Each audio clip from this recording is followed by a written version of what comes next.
I'm Larry O'Connor alongside Brian Wilson.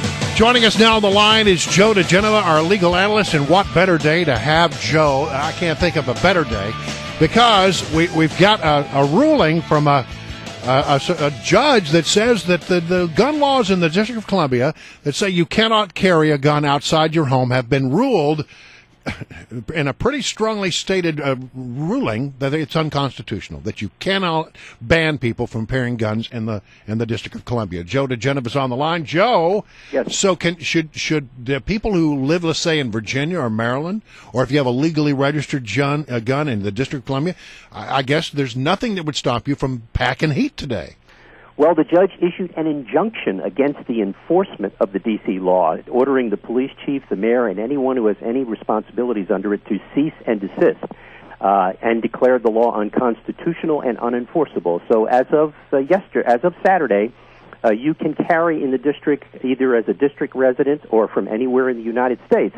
I wouldn't advise anybody to do it and become a test case, but the truth is that's the law. And until the District of Columbia appeals that ruling or gets a stay of its enforcement, the law is you can carry now, even though all the laws in the district say you can't. There's an interesting history to all that, but it doesn't matter now. Okay, so but as I understand it, the Washington Post is reporting that Kathy Lanier, the police chief, told her officers, look, if you encounter somebody who's carrying, you are not to arrest them. Yeah, but there's going to be the injunction. She doesn't have any choice. So, but there's going to be an attempt to get a stay of this law while they appeal it, right? Right. Yes, I assume that the district will do that. They are, as you know, the politicians in the district are all very anti-gun, except for criminals. They don't do anything to stop criminals from getting guns, but they're against law-abiding citizens having guns. And they have done everything in their power to prevent them from having them even in their homes. And it wasn't until the Supreme Court told them they had to cease and desist from that they did that. By the way, you used to be able to get a gun, carry a gun in the District of Columbia, but the district would never issue a license for it. So after Heller came down in 2008, the District of Columbia repealed the law that allowed you to carry a pistol without a license, creating no carry in the District of Columbia after Heller. That shows you how outrageously anti the Supreme Court, the District of Columbia people were. They took away a right that had been on the books, even though they weren't giving you a license to carry it. It existed technically, the right to carry. They took it away after Heller. So as the former U.S. attorney here in the district, when you get a decision handed down like this over the weekend, what kind of mobilization effort do you have for the attorneys that work for you here in the district? Well, what you do is you have people that are always assigned to these cases. There was somebody representing the District of Columbia in this case, which has been around for 5 years. They will now consult with the Attorney General for the District of Columbia and probably the mayor, and they'll file a stay, probably in all likelihood within the next day or two.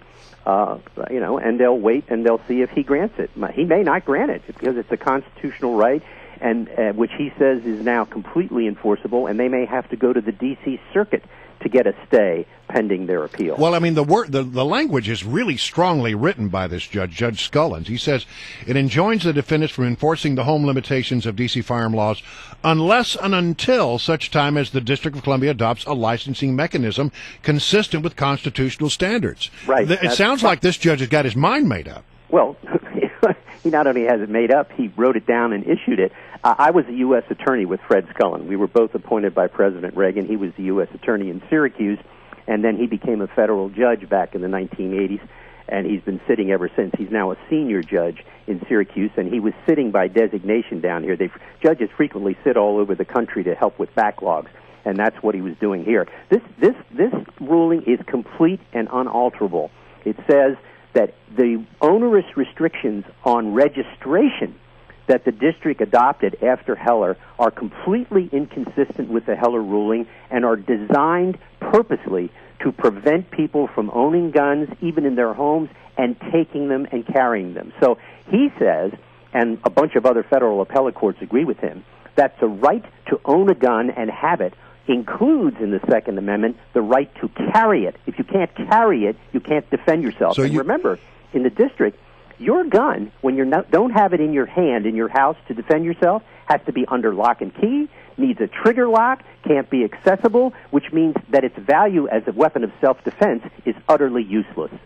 Let's focus, if we can, Joe diGenova, on the other big local story, and that is the trial of former Virginia Governor Bob McDonnell and his wife Maureen. The jury selection actually begins today in that corruption trial, and it's interesting, but he's certainly getting swift justice and getting a speedy trial. This thing's moving along at a pretty tidy clip, isn't it? Yes, it is.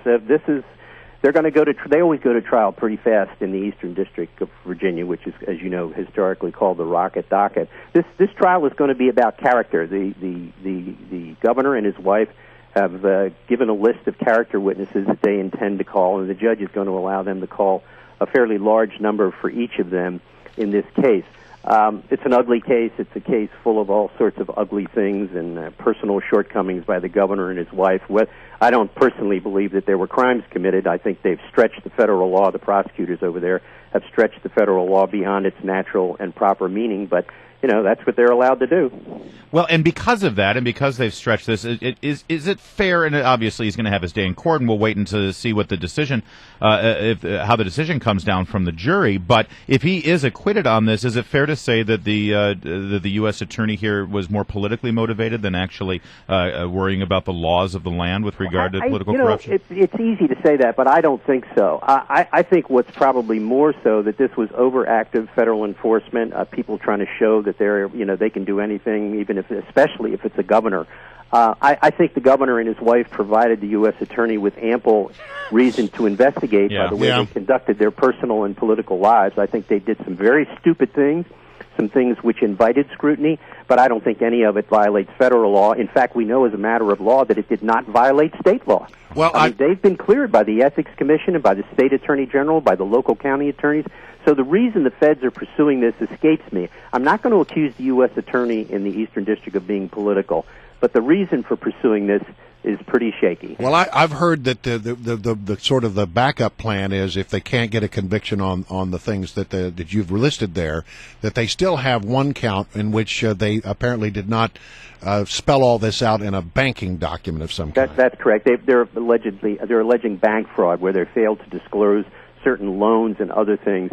That's actually not a very good case because that happens all the time with people applying for loans. There are things that aren't put on the loan application.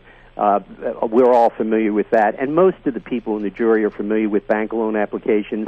They know how goofy and extreme they are, and they've also, all of them have probably forgotten something on a loan application.